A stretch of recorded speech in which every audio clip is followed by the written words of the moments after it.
Remember that time I called the Three Doctors a pile of ass? Well, it's time to see if it deserves that title by putting it up against the other classic multi-doctor story that's not been talked about yet, The Two Doctors. No execution this time, but if the Three Doctors wins, I will take the time to peel off the butt sticker I placed on it. So, without further ado, let's begin with the plot. The plot of the Three Doctors is as such. The second Doctor is taken out of his point in time stream to assist the third Doctor and unit with an invasion of antimatter blobs and antimatter slop, which are coming from a hole in the sheet of paper that is space. They head through the hole to find one of the founders of Time Lord Society is using massive safety scissors to cut up the universe for his art projects. The Doctors, with the help of their original self, make the guy so salty that he explodes, along with his personal art space, thereby restoring the universe to its proper state. Lovely. Now then, how about the Two Doctors? Well, the second Doctor is taken out of time to help out the sixth Doctor with an invasion of cannibalistic humanoids who want to finally impress Space Gordon Ramsay with the best dish they can possibly make. The second Doctor decides to help them out, and briefly gets turned into a hybrid cannibal Time Lord until the sixth Doctor presents the dish to Space Gordon Ramsay, who gives it 5 stars. This releases his former self of all duty in his mission, and restores himself to his apparently agonizingly long regeneration into John Pertwee. Unlike before, this decision is a bit more difficult to make due to the fairly equal complexity of each plot, so I'm going to pass this over to Space Gordon Ramsay to award the first point. Right, thank you, Eric.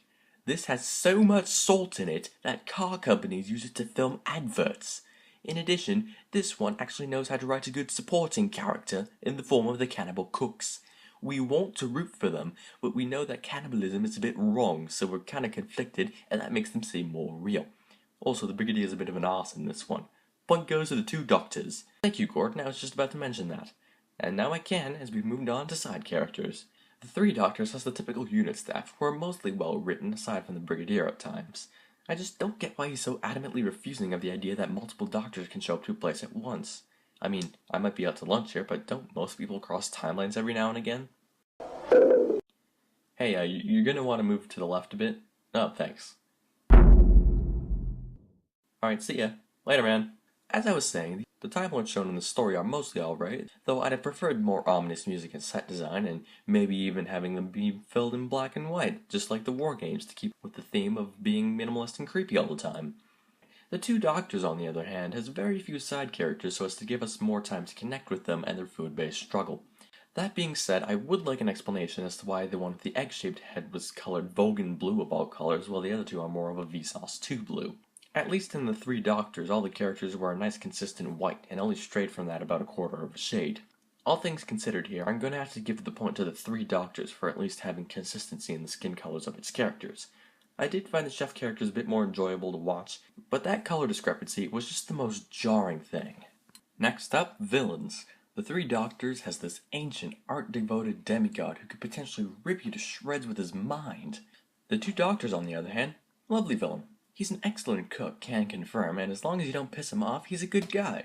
Point goes to the Two Doctors because, well, otherwise I'd have some things to explain next Saturday. And the scores as we enter the final round are 2-1 for the Two Doctors. Our final category is... oh dear. Alright then, gotta have a serious category here too. Our final category is Patrick Troughton's performance. Alright, look, I know the guy was 65 at the time, but Troughton here isn't nearly as good as Troughton here. In the Three Doctors, it's truly like the second Doctor was plucked from his time stream and put into a third Doctor adventure.